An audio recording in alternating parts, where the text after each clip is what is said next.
朝日夕日に朗らかに歌うあの子がカナリアならば、水のほとりで君を待つあの子は優しいきれい娘。飛んだ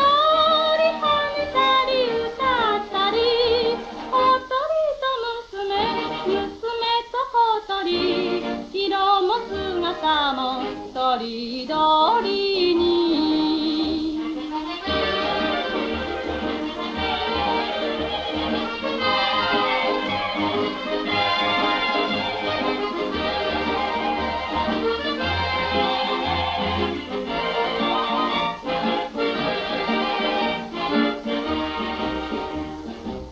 ひばり娘はよくしゃべる、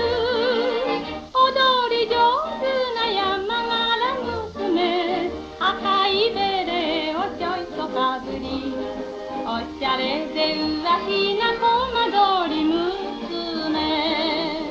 飛んだ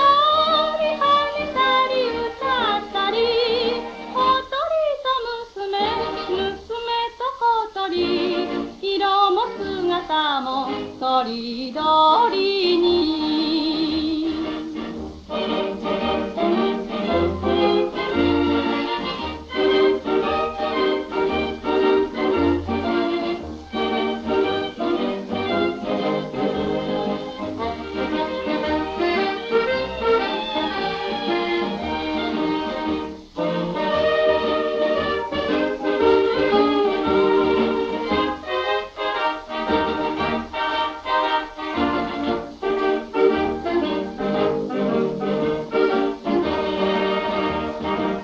痩せていろりろさぎ娘、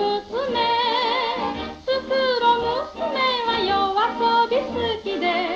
ひどり娘はちょいと戦士、月夜の浜辺で泣きの日